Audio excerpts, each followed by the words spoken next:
Polda Metro Jaya, saudara, menetapkan Cho Yonggi atau Kevin, mahasiswa jurusan Filsafat Universitas Indonesia sebagai salah satu dari 14 tersangka kericuhan di aksi May Day awal Mei lalu.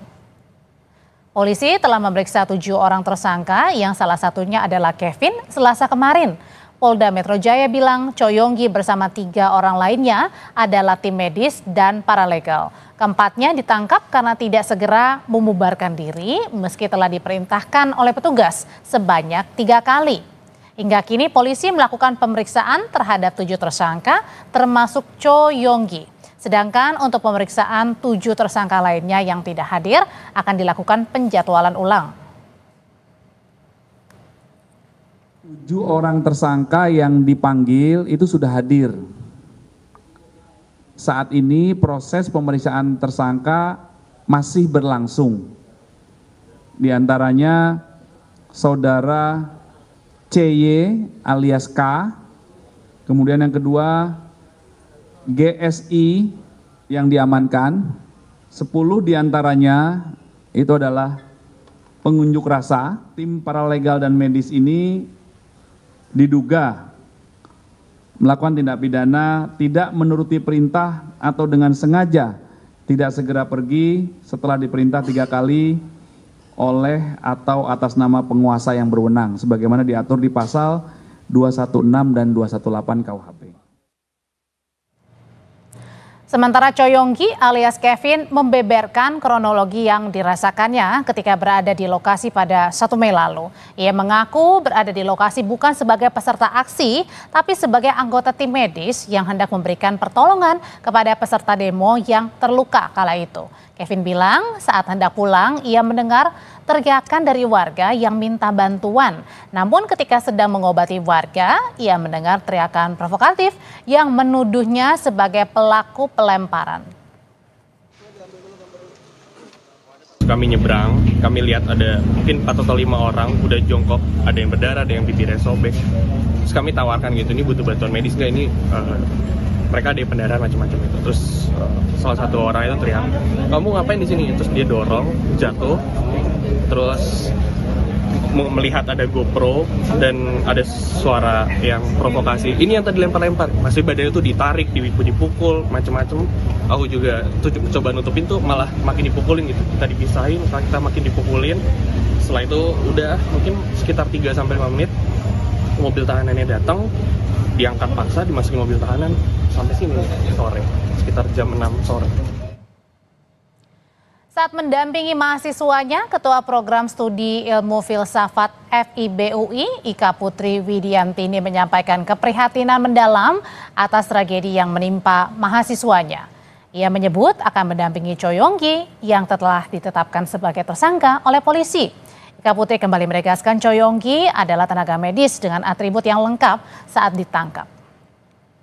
Dan juga yang beberapa yang diperiksa pada hari ini. Yang kami sesalkan, Yonggi pada saat kejadian sedang bertugas sebagai tim medis lengkap dengan atribut dan perlengkapan medis, tapi tetap mengalami kekerasan fisik dan ditangkap. Penangkapan terhadap peserta aksi tersebut, terutama dengan kekerasan, menimbulkan pertanyaan serius dari kami mengenai penghormatan terhadap prinsip-prinsip perlindungan sipil, termasuk perlindungan terhadap petugas medis dalam situasi aksi damai. Namun demikian, kami berharap dengan fakta-fakta yang kami sampaikan ini, pihak Polda Metro Jaya dapat meninjau kembali penanganan kasus ini secara objektif dan berkeadilan dengan mempertimbangkan posisi mahasiswa kami serta integritas tugas kemanusiaan yang ia emban. Untuk membahas lebih lengkap, saat ini kita sudah bergabung dengan Yusuf Warshim, anggota Kompolnas, dan ada Taufik Basari selaku dosen tidak tetap UI yang juga merupakan anggota Komisi 3 DPR RI, fraksi Partai Nasdem. Mas Taufik, Mas Yusuf, selamat malam. Selamat malam. Saya klarifikasi, saya sudah tidak lagi menjadi anggota DPR saat ini. Oke, ya, baik. Nanti kami akan memperbaiki. Saya mau ke Mas Yusuf dulu. Mas Yusuf, Anda sebagai anggota Kompolnas, dengan penetapan Cho Yonggi sebagai tersangka yang merupakan tenaga medis, ini sudah tepatkah? Baik, jadi kami sejak ada informasi penahanan 14 mahasiswa yang itu ada kegiatan UNRAS di depan gedung DPR 1 Mei, itu kami melakukan monitor. Pada waktu itu sudah ada yang ditetapkan tersangka sekitar tanggal 13 Mei, 5 orang ya, yang itu belum menyentuh yang pada saat ini kita sorot, ya, mahasiswa UIN belum ke sana. Nah, jadi begini, ini perlu dikonfirmasi dulu dari pihak Polda Metro Jaya, harus transparan. Kalau memang ada pelaporan, disampaikan ada pelaporan, sehingga ini harus jelas. Gitu. Kalau memang tidak ada pelaporan, tentu ya sebaiknya mahasiswa-mahasiswa yang sudah dilakukan penahanan itu dilakukan pembinaan agar apa yang dimaksud kegiatan unjuk rasa itu tidak dilakukan pro justisia. Ya, kalau tindak pidana kan pasti dua unsurnya, perbuatannya sama motifnya. Nah, ada perbuatan. Apakah ada motif? Ya. Ya, tapi kemudian kan khusus spesial dari Choi Yong-gi ini kan merupakan tenaga medis. Apakah tepat atau tidak pada saat tadi Kabid Humas mengatakan kan sudah mengaku memang tenaga medis, tapi kemudian 3 kali tidak mau mengindahkan ya dari imbauan polisi. Nah, apakah penetapan tersangka ini sudah tepat kepada seorang tenaga medis? Ya itu tadi, apakah ada perbuatannya yang dimaksudkan, yang dituduhkan, yang disangkakan itu terkait dengan awal ada laporan polisi, ada aduan polisi atau tidak. Kalau hanya sekedar tidak mentaati perintah penguasa ya itu sangat sederhana sebenarnya. Artinya saya sebagai anggota Kompolnas sebenarnya menaruh perhatian serius terkait dengan penanganan unjuk rasa oleh kepolisian. Nah, maka kegiatan unjuk rasa itu apakah memang benar unjuk rasa, kan sebenarnya motif untuk melakukan perusakan dan sebagainya sebenarnya itu tidak ada di dalam perencanaan kegiatan unjuk rasa. Oleh karena itu untuk menetapkan proses penyidikan yang kemudian ditetapkan sebagai tersangka, kami sendiri telah menyampaikan saran-saran kepada pengawas internal Polda Metro Jaya agar berhati-hati dan cermat ya. Kalau inginnya ya diamankan, dilakukan pembinaan, tidak sampai ke proses meja hijau. Itu yang kita harapkan sebagai komitmen kita negara demokrasi, di mana kebebasan menyampaikan pendapat itu adalah dijamin konstitusi, meskipun ada hal-hal yang itu tidak sesuai dengan niat awal unjuk rasa, itu tugas kepolisian untuk melakukan pembinaan ya, agar unjuk rasa itu baik sesuai dengan undang-undang itu. Nah, saya mau kembali lagi, kalau gitu saya mau ke Mas Taufik. Mas Taufik, saya mau kembali kepada saat peristiwa 1 Mei. Pada saat itu sebenarnya Choi Yong-gi ini, mahasiswa ini yang juga merupakan tenaga medis, sebenarnya sedang apa? Dan apakah benar terlibat dalam orasi yang kemudian tidak mengindahkan peringatan polisi? Jadi Choi Yong-gi atau Kevin hadir dalam aksi May Day itu sebagai relawan tim medis ya, bersama beberapa relawan tim medis lainnya. Dan ketika hadir dalam aksi May Day itu, Choi Yong-gi menggunakan atribut-atribut sebagaimana layaknya tim medis. Jadi memakai helm dengan ada cross kuning di atasnya, kemudian di dadanya juga ada lambang cross, kemudian juga di dalam tasnya juga berisi perlengkapan medis ya, obat-obatan. Jadi atributnya lengkap ya sebagai tenaga medis ya? Jadi atributnya lengkap, bahkan juga di belakang badannya itu juga ia membawa bendera medis ya. Jadi dari jauh pun sudah pasti akan terlihat bahwa ia memang bagian dari tim medis. Namun sayangnya ketika hendak membantu orang-orang yang sedang terluka, lalu mengalami kekerasan juga Choi Yong-gi-nya dan ditangkap ya. Awalnya kami mengira bahwa mungkin hanya diperiksa saja ya untuk hari itu. Tapi beberapa kemudian kami cukup terkejut meskipun fakta-fakta sudah disampaikan bahwa yang bersangkutan adalah tim medis, tapi malah dinaikkan statusnya menjadi tersangka. Nah, inilah yang kami sayangkan sebenarnya. Oke, Mas Yusuf kembali lagi tadi pada saat terkejut begitu sudah dijelaskan dan polisi juga sudah mengetahui sebagai tenaga medis, tapi yang dipertanyakan adalah kenapa masih ditetapkan sebagai tersangka, Mas Yusuf, di sini. Kalau kayak gini, apakah Kompolnas juga akan memeriksa atau memanggil begitu dari pihak Polda Metro Jaya untuk meminta keterangan lebih lengkap? Ya, kalau mekanisme Kompolnas ini kan sebagai pengawas eksternal yang kita miliki itu, kita meminta penjelasan, meminta klarifikasi.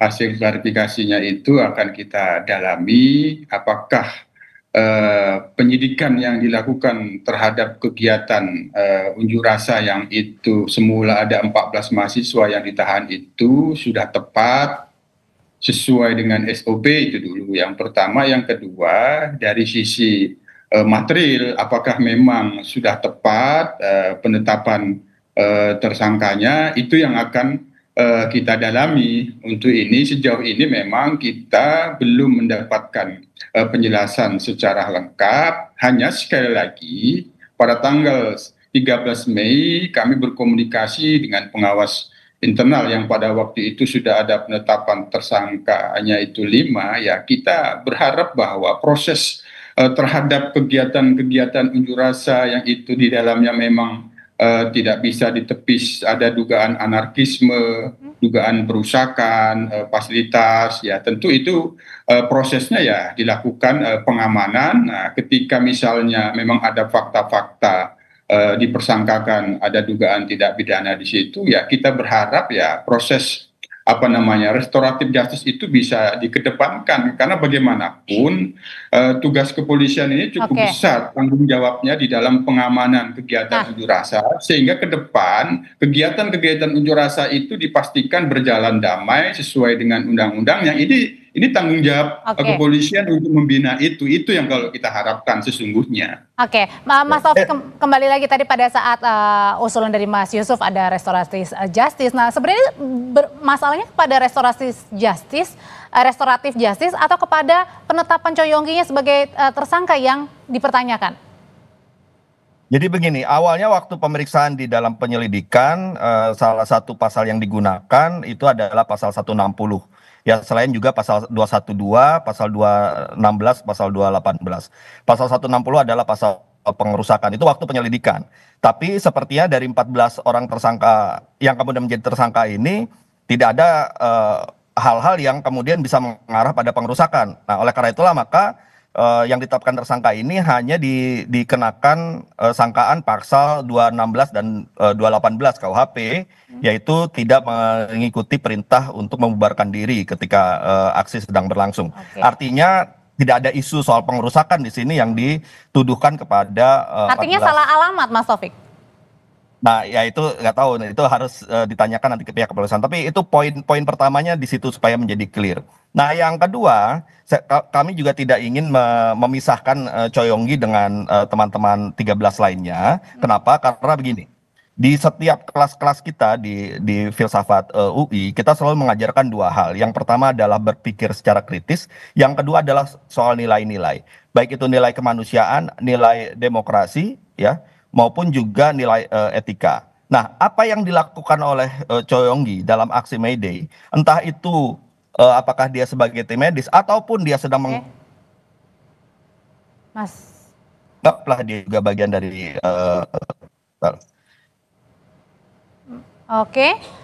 Mas Taufik. Iya, silakan Mas Taufik. Masih tersambung? Iya, silakan. Kalaupun dia juga menjadi, anggaplah juga peserta seperti beberapa kawan lainnya di dalam 14 tersangka ini, maka mereka itu juga sedang menggunakan hak konstitusionalnya untuk menyampaikan pendapat. Nah, artinya, ya karena nilai-nilai inilah yang sedang dijalankan oleh Choi Yong-gi dan kawan-kawan, maka kami dari kampus tentu mendukung ya mahasiswa kami yang sedang menjalankan nilai-nilai yang selalu kami ajarkan di dalam proses belajar mengajar di kampus di jurusan filsafat ini. Nah, oleh karena itu maka ya kita berharap juga pihak kepolisian tentunya juga melihat konteks ini. Yang pertama adalah mempelajari fakta yang ada sehingga dapat mempertimbangkan kembali apakah tepat penggunaan tersangka kepada Choi Yong-gi dan juga kepada yang lainnya, juga dalam konteks kita ingin membangun negara yang demokratis, yang menghormati hak konstitusional warga negaranya. Oke, kalau gitu pertanyaan yang sama, Mas Yusuf, ini kemudian yang dilihat juga bisa jadi jangan-jangan salah alamat nggak dengan penerapan pasal yang diterapkan kepada Choi Yong-gi? Itu tadi, semula kegiatan unjuk rasa itu kan tidak berdiri sendiri masing-masing. Bagaimana kronologi penahanan terhadap 14 orang yang itu melakukan kegiatan unjuk rasa pada 1 Mei itu, yang kita bahas pada saat ini kami duga itu bagian dari yang 14 orang yang ditahan itu. Jadi tidak berdiri sendiri. Kami melihatnya sebagai pengawas, tidak berdiri sendiri masing-masing. Sekali lagi di dalam proses penyidikan terhadap aksi unjuk rasa yang kemudian itu diduga ada tindak pidana, ini tantangan bagi Polri di dalam komitmennya membangun negara demokrasi yang di dalamnya dituntut menghormati hak asasi manusia. Oleh karena itu, kami selalu memberikan saran, ketika pun dilakukan prostitusi ya penyidikan, ya kita harapkan tidak sampai ke meja hijau, ada proses-proses dan upaya restoratif justice yang tentu itu dalam rangka bagaimana membina teman-teman mahasiswa ini, adik-adik mahasiswa ini agar ke depan melakukan kegiatan unjuk rasa itu betul-betul bisa berdamai, aspirasinya jelas, terbebas dari tindakan-tindakan yang anarkisme. Jangan sampai gara-gara tidak menjalankan mematuhi perintah kepenguasa yang berwenang kok kemudian ditetapkan tersangka. Itu sangat sederhana sekali. Itu yang kita harapkan tidak terjadi demikian. Terima kasih Mas Yusuf Warsim, anggota Kompolnas, dan ada Taufik Basari, dosen tidak tetap Universitas Indonesia. Terima kasih, selamat malam Bapak-Bapak. Terima kasih Mas Taufik. Setelah ini saudara, kami hadirkan informasi dari jemaah haji Indonesia mulai berdatangan ke Arafah untuk rangkaian puncak haji. Lalu bagaimana kesiapan fasilitas bagi para jemaah, kita bahas bersama rekan saya, Radisa Putro.